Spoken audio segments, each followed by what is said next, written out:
कार्तिक पूर्णमी उपलक्षे मिठा अन्न। फ्रेंड्स आज आपण मानक पई नै आछि स्पेशल टेस्टी आउ इजी रेसिपी जहाँकि थर खाइले पाटरू छड़बनी कौन सी नगेखा दरकार हेनी। जमी आम साइड डिश बहुत प्रकार बन था मिठा अन्न एमती भाव में बनातु जमी सेमती खाई खुशी हो पारे किसी आउ दरकार पड़ोनी। ताले आसतु जीवा मिठा अन्न बनवाई कौन सब इनग्रेडिएंट नेले ता प्रथमे जानिनेबा। फ्रेंड्स या पूर्व मो चैनल जदि आप नुआ होते प्लीज मो चैनल को गोटे सब्सक्राइब करेंगे साइड रे बेल आइकन को प्रेस करदे जमी मोर नुआ वीडियो अपलोड हम आपण मानक तुरंत नोटिफिकेशन मिल पार। ताहले आसतु जीवा रेसिपी आड़ को।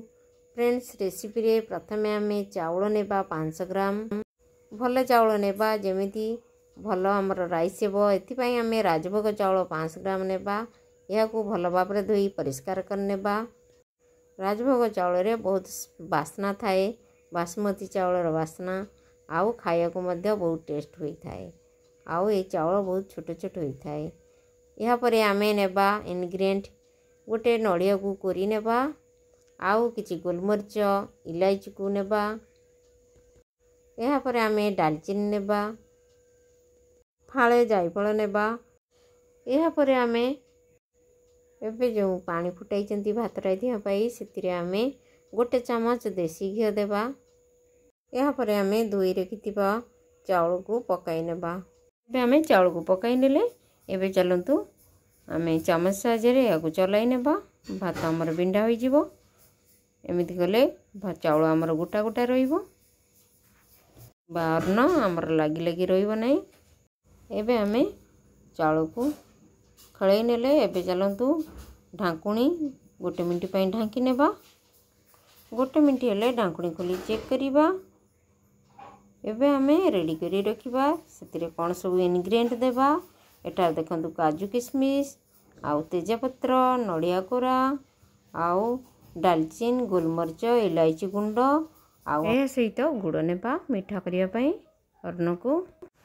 फ्रेंड्स एटार देखंतु हमर भात फुटी आसलानी। एबे चलंतु एही समय लूण पकाई नेबा। या पर आमे दालचीनी गुजराती जायफल गुंड को पकाई नेबा। से देवा द्वारा हमर अन्न बहुत खुशबूदार आउ टेस्टी मजेदार होता है। या पर आमे काजू किशमिश को पकाई नेबा ता सहित तेजपत्र भी पकाई नेबा। फ्रेंड्स आपण पाखरे जदि अन्नपूर्णा पत्र थिबो पकाइले आउर टेस्ट होता है। एबे आमे नड़िया कोर को पकाई नेबा। या परे आमे गुड़ पकाई नेबा। फ्रेंड्स हल्का सा मीठा करिबा बेसी मीठा करिबा नहीं। आपण को जदि बेसी मीठा दरकार आपण बेसी मीठा पकाइबे। चीनी भी पकाई थांती के किंतु गुड़ पकाई थिले देह पई बहुत भल होई थाए। एटार आपण पसंद अनुसार चीनी होबा गुड़ आपण को चॉइस रे पकाइबे। किंतु गुड़ पकाई थिले समस्ते खाई परिबे डायबिटीज लोक भी खाई परिबे या को एंजॉय करि परिबे। यह बहुत टेस्ट हेबा सहित आ हेल्दी कर भी मध्य।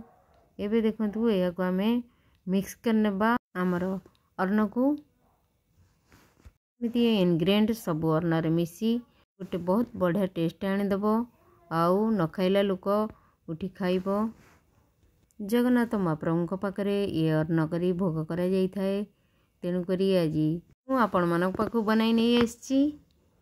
फ्रेंड्स एटार देखंतु हमर मिक्स होई गला। एबे चलंतु आउ 2 मिनिट पई ढांकी रखिबा। हमर अन्न जेमिति भल भाव में पानी को ऑब्जर्व कर नबो आउ चाउल हमर गोटा गोटा खोला ही रहिबो। एबे आमे 2 मिनिट पई ढांकिले 2 मिनिट होई गले या को खोली के देखिबा। एबे हमर प्रस्तुत होई गला मिठा अरुआ अन्न। चलंतु गरम गरम या को परेसी नेबा भोग लगाई या को खाइबा। फ्रेंड्स आशा करे आज वीडियो आपण मानक भल लगी थिबो। जदि भल लगता है प्लीज मोर वीडियो को लाइक कमेंट शेयर करियो जमार भूलिबा नहीं। रहिली नमस्कार धन्यवाद। पुणी आसीबी नुआ वीडियो नहीं। Bye see you again.